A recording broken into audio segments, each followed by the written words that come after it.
metric number CCE 20202. In this video, I'll be explaining about one of the natural phenomena called the rain. There will be two parts in this video, where in the first part of the video, I'll be presenting slides, PowerPoint slides, where I'll be discussing ideas that relates to the topic rain. The definition of it, and the basic information that relates about rain, and also the process, how it occurs, and other things. So just wait for the slides I'm going to present. Well, for the second part of the video, I'll be showing a model of how the process of the rain occurs, like basically the water life cycle. I also inserted in the video how I made the model and what are the things needed to make it. Alright, let's continue to the next part of the video. Enjoy!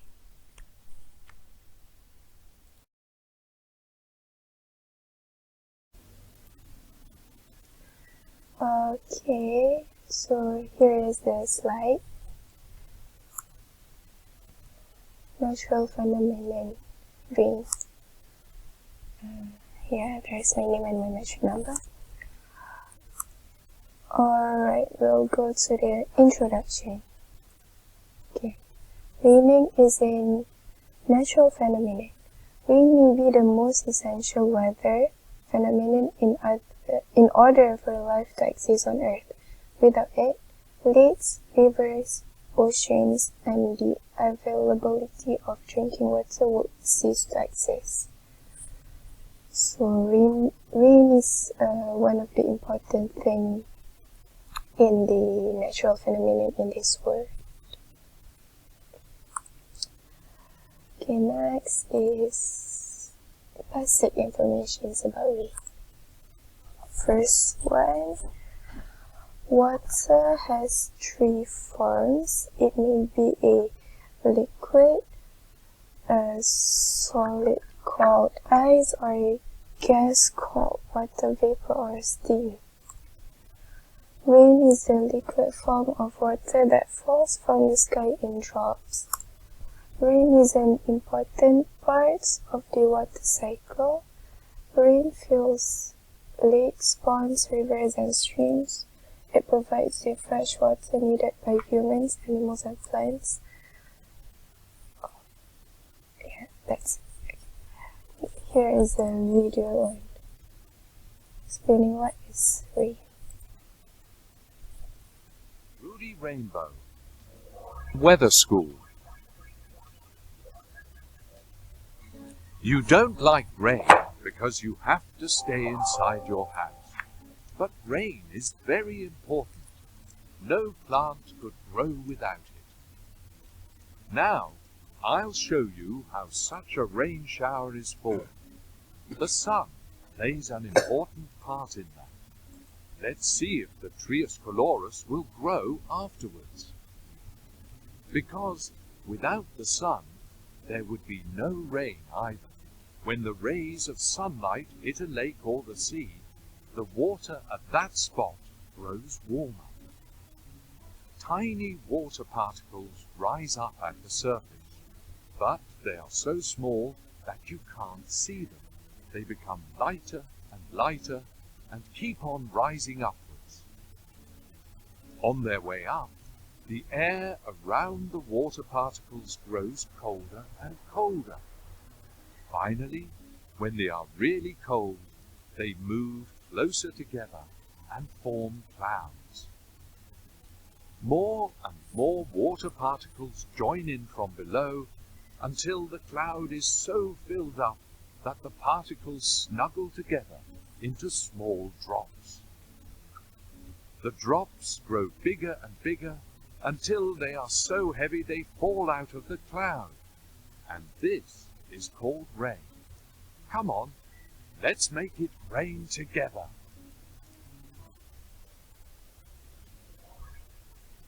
Alright, that is the video, and go to the next slide.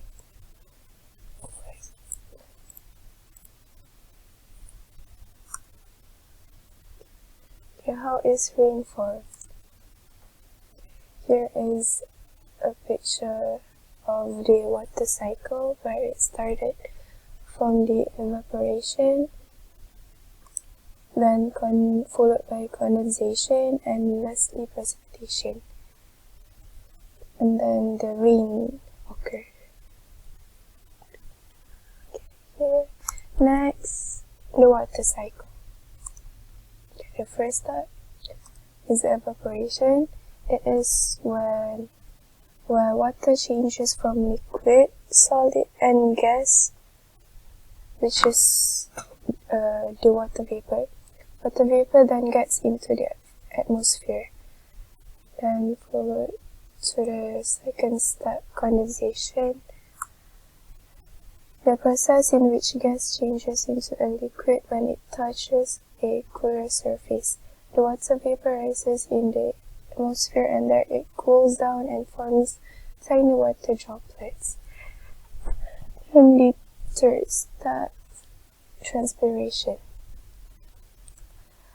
This is the evaporation of water from plants. Also, it's the process where plants absorb water through the roots and then give off water vapor through pores in their leaves. Last step, which is the precipitation. This is where the water released from clouds in the forms of rain, snow, or hail, also known as the rainfall. Here is another video about explanation of the water cycle.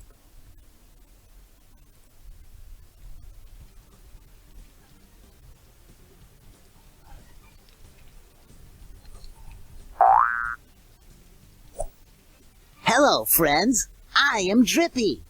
You know that rain makes the grass green and it makes your garden grow. Have you ever wondered what makes rain, though? Let's learn. How does rain form? First, we will need the sun. So, here is the sun. When the sun shines, the heat of the sun warms the water, turning it into an invisible gas called water vapor. This process, the changing of water into a gas, is called evaporation.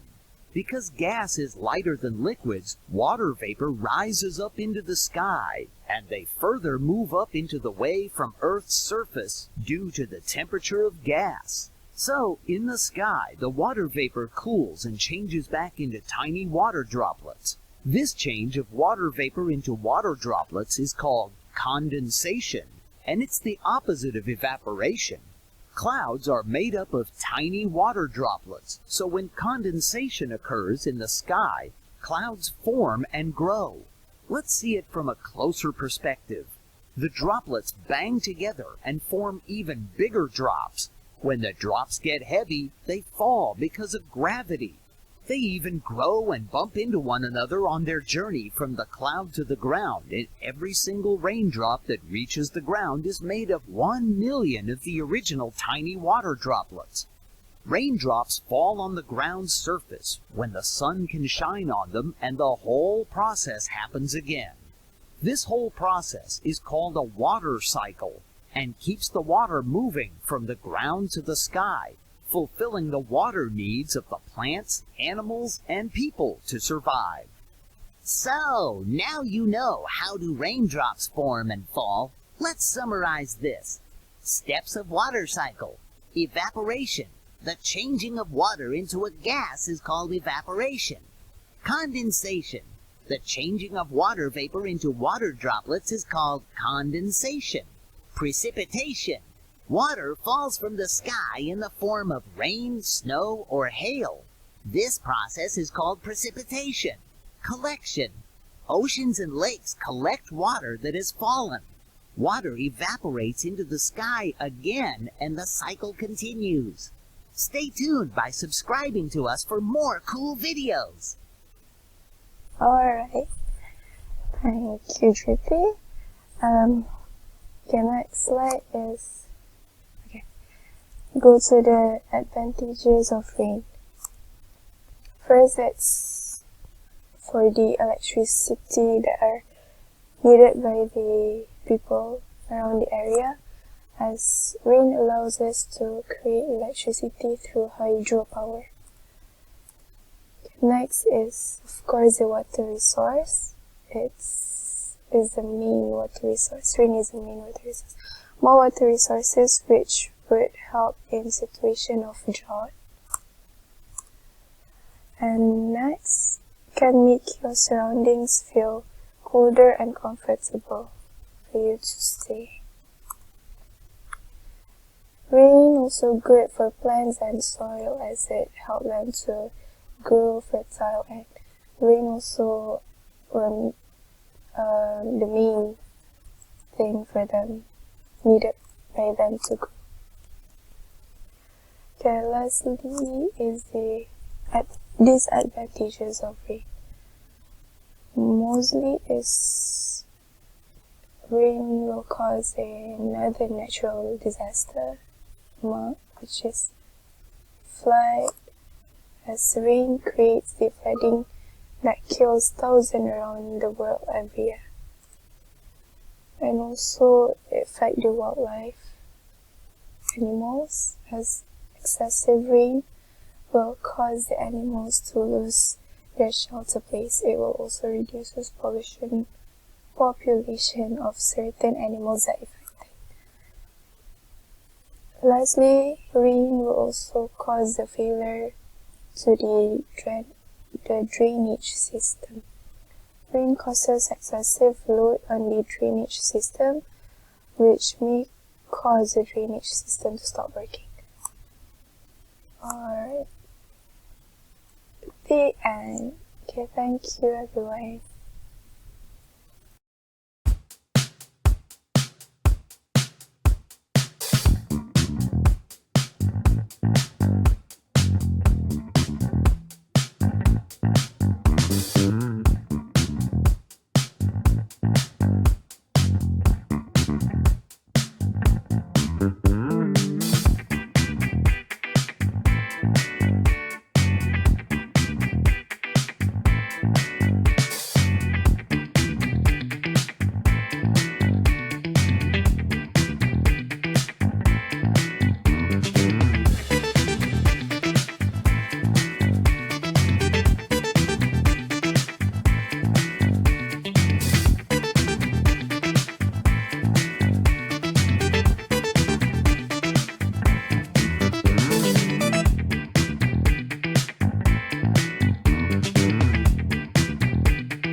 Bye.